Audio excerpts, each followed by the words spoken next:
women that have had abortions through the years are now standing up and saying, I didn't realize what was happening. I didn't realize the consequences. It was the worst decision I ever made. More people every day are finding out what's really happening in abortion and are standing up for life and fighting back the culture of death. And abortion is so grotesque that they talk about it like it's a woman's right to choose, or abortion, but they don't talk about the procedures. As a matter of fact, advertisers, newspapers, some newspapers won't allow it to be even discussed, or sometimes, especially when the partial birth abortion debate was going on. It took about 5 or 6 years before that, from the beginning till the conclusion of this debate. We, the pro-life community, wanted to actually talk about what a partial birth abortion was, instead of being called a procedure or a woman's right to choose. Abortion lobby has been very successful in using the euphemism of choosing, right to choose, woman's right to choose. Well, as long as you say it that way and don't ever get into what she is actually choosing, people can ignore the effects of abortion. Let me tell you, do you mind if I talk to you about what happens in an abortion graphically? Well, absolutely not. You need to talk about it. Are you talking about the The procedures, yeah. the first part or the late term? Well, both. Okay. Can we go through it? Yeah, go for it. All right, okay. I brought some little models. The biggest fallacy is what is happening in a first-term abortion. Now, Americans a first-term abortion because they think nothing is really there. In fact, girls that are contemplating abortion and go into an abortion clinic or to Planned Parenthood, they'll ask the question, what's happening? Is this a baby? And they are being told, no, there's nothing there. It's just a clump of cells. We are all a clump of cells, Veronica. You and me are just a bunch of them. Is there not a law for them to make that lie? Because they know better. They do know better. In and fact, I have talked to women that is exactly what they were told, and then as they got older, well, they were older girls or young ladies at the time when that happened, and then years later, they find out they lied to me. That's exactly, no, unfortunately, there's nothing to stop them from lying, and they do it on a daily basis. We hear from women that have been there and done that. And they don't really have a chance to make the correct choice because they're not given the correct information. It's not a choice when you aren't given correct information to make a choice on. But to go back, these actually are my most precious little models. They are identical to the fetal models, not fetals, the unborn children that are in OMSI. And so if you went to OMSI and took this, you would find them being exactly the same. Here's the most common age for an abortion is this age, 7 weeks through 10 weeks.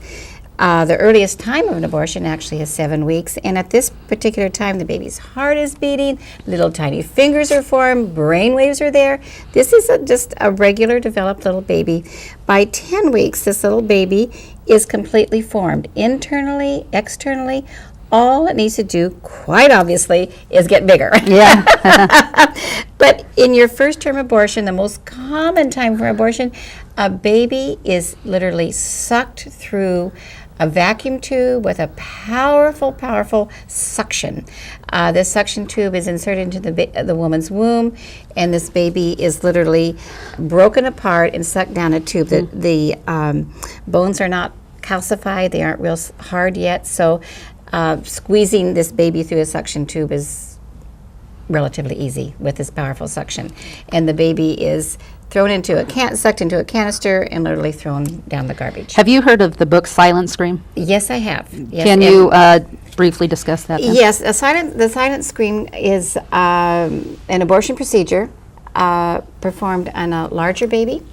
Your second trimester babies, anywhere from 3 months up to 6 months. The abortionist will go in with a sharp instrument, and he will cut off, needs to cut the baby to pieces. This is a big baby, you can't get it through a suction tube. So he goes in with this sharp instrument, cuts the baby's legs off, brings them out with forceps, cuts the baby's arms off, brings them out with forceps, takes the torso, brings them out with forceps, then the head, which is always the biggest part of the baby, is too big at that point to come through the opening of the vagina. And so he goes in with the forceps and squishes the baby's head and then brings it out. This is what age? How old? From about 3 months up to 6 months.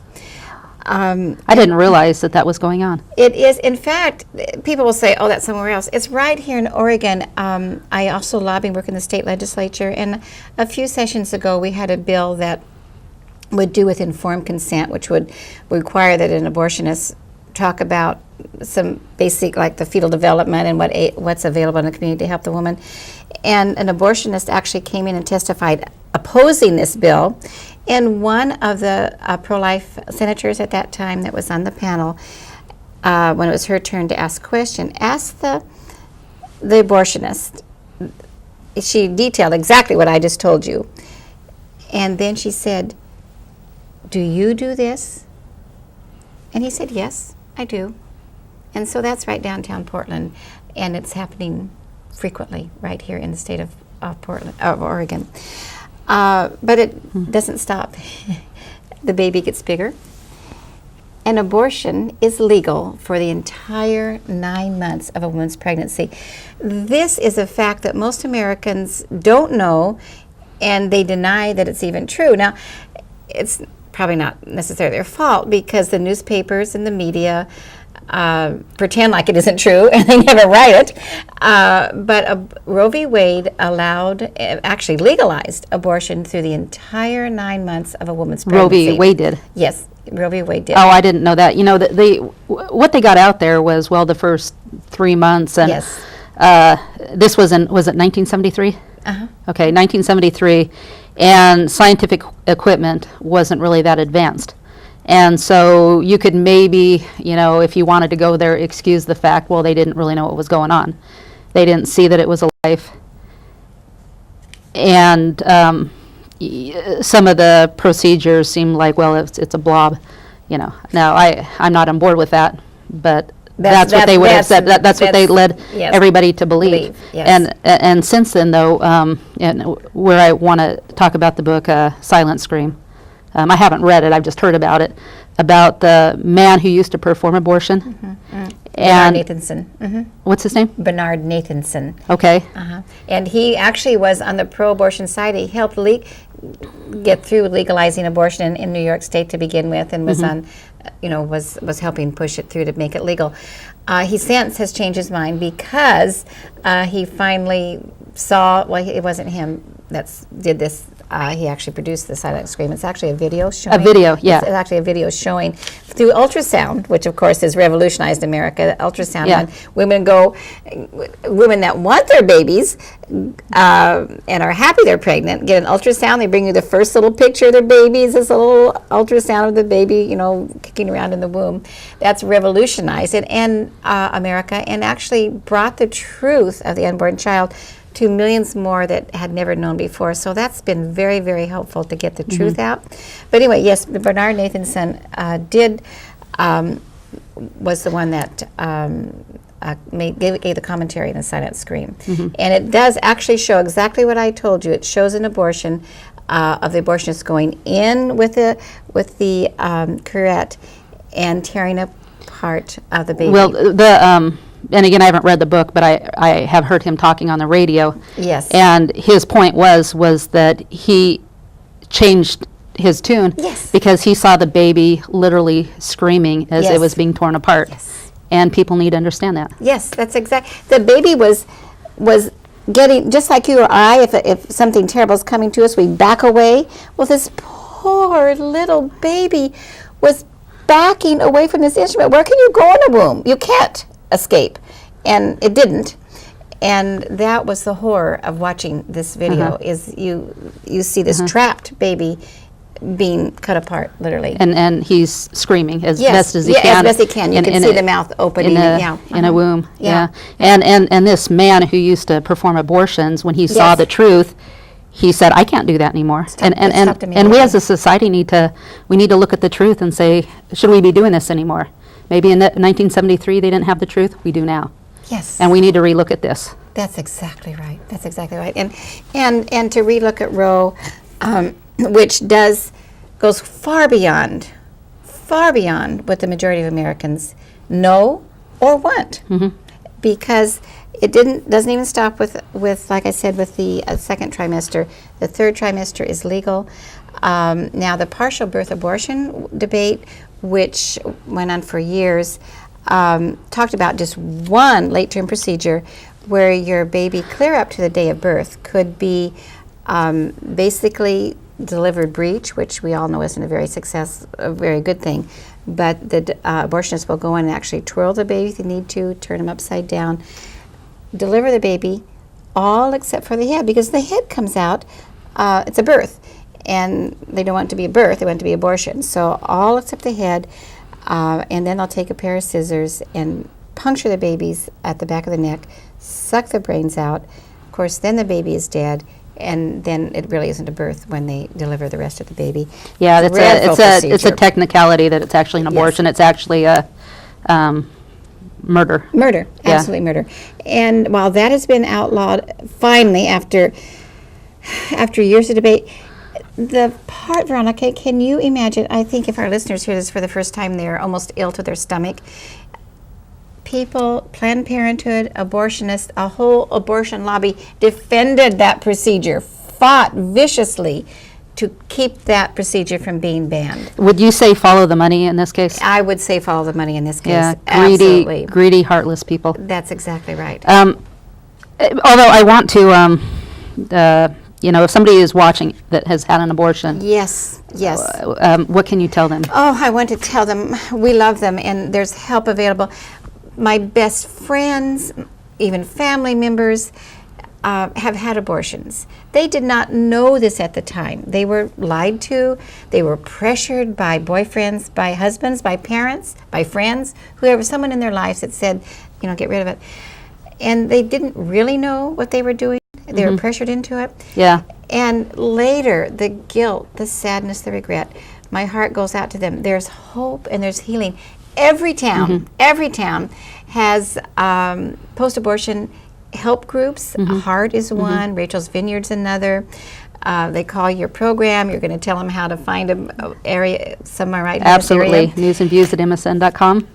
And Yeah, let me know. these are groups that are post-abort, many women that have had abortion, and it's led by a wonderful leader that's also had an abortion. They tell these women that God's forgiven them, and then they lead these women and how they can forgive themselves and the freedom that is there for these women. God bless these women that finally find peace and rest, knowing they made a grave mistake, but that there is hope, there's healing, there's forgiveness, and there's a new freedom for them. Yeah. It's And- wonderful. yeah. And you've counseled women, several, Yes, and I've yes. counseled a couple of women that have come to me and said, I'm pregnant, everybody wants me to get an abortion, what should I do? Yes. And I said, children are a blessing, Yes. don't do that. And they wanted to hear that. Yes. So if you're pregnant and everybody around you is counseling you, it'd be the best thing to get an abortion. Don't listen to them, for one thing, because it's not the best thing. And, are these people going to be there to pick you up? If you are ever depressed and devastated over the fact that you made that decision, probably they're not really going to be there for you. But standupgirl.com is a great resource. I would recommend anyone that's contemplating abortion or has had an abortion to go to standupgirl.com. We won't go you probably don't want to go into it too much, but it's standupgirl.com. Don't forget that name. Yeah. Absolutely wonderful resources and helps there. Sure. So this is out of standupgirl.com, and Kayla. Hi, I'm Kayla. I have emailed you before, about 3 weeks ago, telling you I was pregnant and thinking about an abortion. I was going through such a hard time trying to figure out if it's really what I wanted to do. I cried every night, thinking about having to kill the baby that is in my tummy, connected to me through blood, my own child. I had my abortion yesterday, the day after my 18th birthday. I started crying when they were going through the procedure. I am so heartbroken. I knew I would regret it, but I didn't know it would be this hard, and I didn't know that I would ever want her back in my tummy. So she even calls her a girl. So that's heartbreaking. It is heartbreaking.